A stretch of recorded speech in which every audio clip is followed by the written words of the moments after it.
This is the situation at the end of turn 2 for DAK2, which is OCS system. Now, I wouldn't recommend anyone tries to do what I've done. Basically, I've gone in head first on this, like I normally do, pick an absolute monster game, and I've spent days watching videos and reading rule sets and going through after action scenarios, and I've also played it using this example of play that you can find on Board Game Geek, which covers Compass. So I've done a campaign start based on Compass. Now, I've been following that as much as I can, but obviously, because all the combat results are different, at the end of turn 2, it's significantly diverged from what it is in the example of play. I'm also going to have a look at the Burma example of play that's available, and I've done a refresher video that someone had posted, which was really good, and I've been following another guy's in-depth playthrough of a Burma scenario, which is also very good.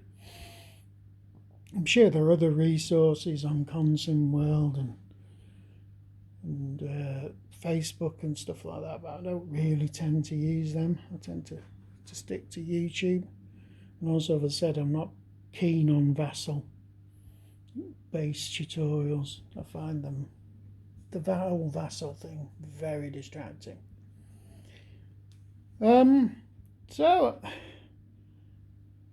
I reckon I've got the basics of the rules down, but every single time I'm playing something, I'm having to really go to the section it concerns and go over it again and try and hammer it through.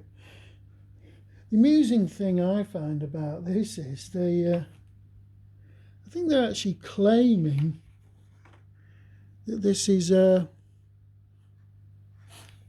I can't see the actual thing on there, but there is a claim on one rule book I've read that this is a mechanically simple game. It isn't. This is by far the most mechanically complex game there is, because unlike virtually every other game, it doesn't abstract supply. Well, it does a little bit, but most of the time it doesn't. Now, I've got nothing against this. I've always been a guy who believes logistics is the crux of all warfare, or certainly crux of all modern warfare.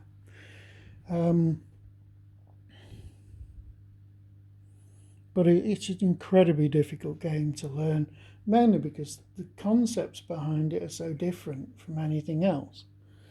The rule book is a hefty, what we're looking at, 46 pages for the main rule set, and then you've got probably about 20 pages of scenario or campaign specific rules that go with this. So it's a monster in size and a monster in effort required to get a grip on it. I can also see by the way this game plays that although the system, it's odd. It's like difficult to learn and even more difficult to master. You know, they usually say, "Oh yeah, it's easy to learn, difficult to master." No. This one's doesn't work like that. So I've got reluctant enemies. Sorry, which is the training module for this. But oh, grief! Could they have picked a worse campaign? A more boring, uninteresting campaign in World War II. They tried. No, they couldn't. In my opinion, it's a horror.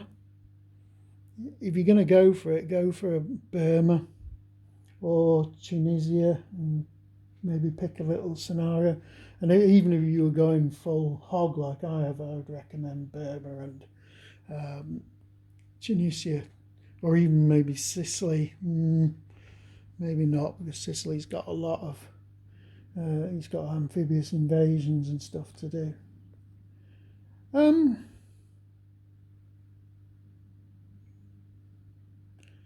So where am I with this? I'm just going to run the campaign as long as I can, because I can't see myself ever finishing it. I don't know. Tell me if I'm wrong, but has anyone ever finished this campaign? It's absolutely huge. Now, admittedly, the war in the desert, there's long periods in the game where not a great deal's happening because people are trying to build up supply and everything. It's absolutely, supply is a terrible problem to the fighting sides, especially the Germans, maybe not so much, well, the Axis rather, not so much the Commonwealth. I've used some little play aids. You may notice these white blocks. They show me where the supply dumps are. It's an easy visual aid. You've got the black blocks show the HQs for the Axis, green HQs for the Allies. You'll see divisional units with these little orange discs. They're the ones where the actual units are off map. Okay, we've got this little blue disc here that represents the Italian equivalent of a Kampfgruppen. So it has ability to react and do things in the enemy's turn. What else we got? Oh, the white discs basically show you where your trucks are for moving stuff around. I've had to make that because they just say, oh, keep them somewhere. Well, why couldn't they provide some basic sheets where you can put stuff? One thing I will criticise OCS for is the player aids. They're not very good. For example, the terrain one's rubbish.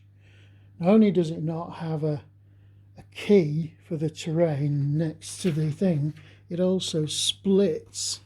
See if I can find it.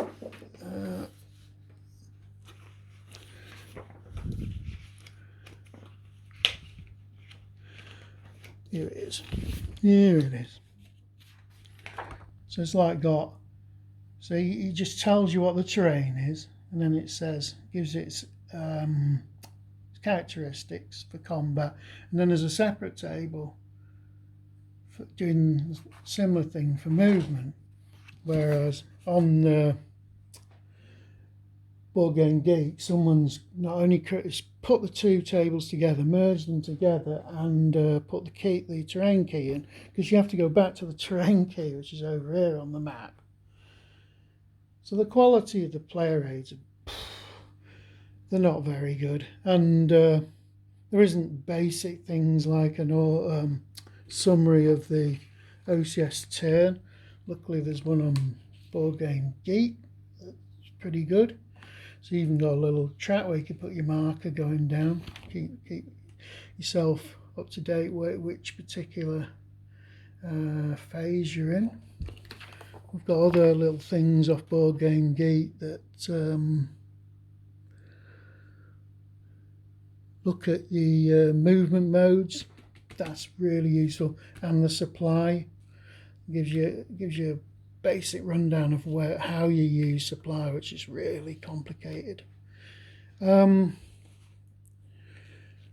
things that there's charts all over the place in the actual OCS manuals and OCS scenario booklets.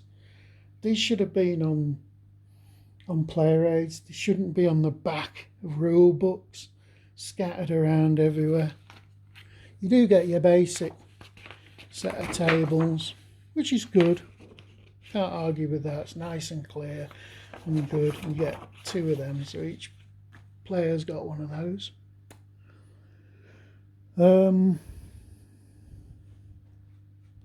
I think what else can we say about this?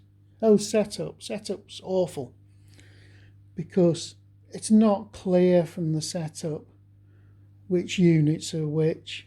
It took me 2 attempts. I set it up and then I had to go through it again, realising that I'd put some units out wrong.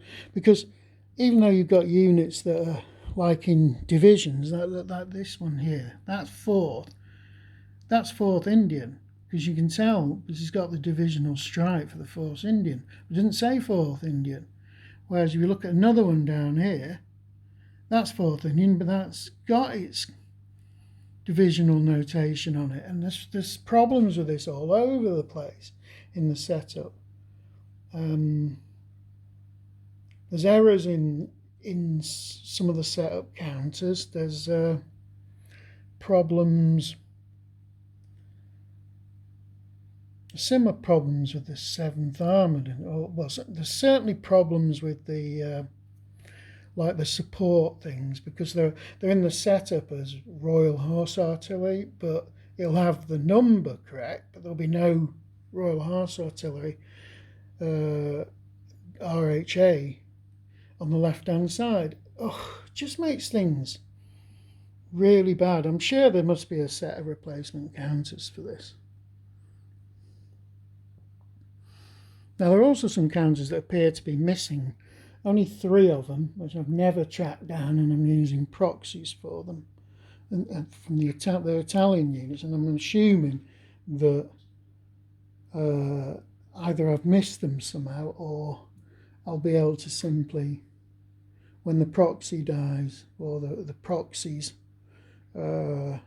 actual counter comes into the game, I'll be able to use the dead pool to manipulate that in some way.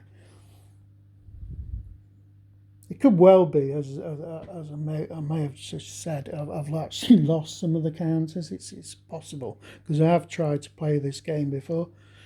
In fact, I had it set up before, and not in a more secure manner, until the cat decided to jump on the board, and it wasn't supported. So that's her claw marks as she went down to her death.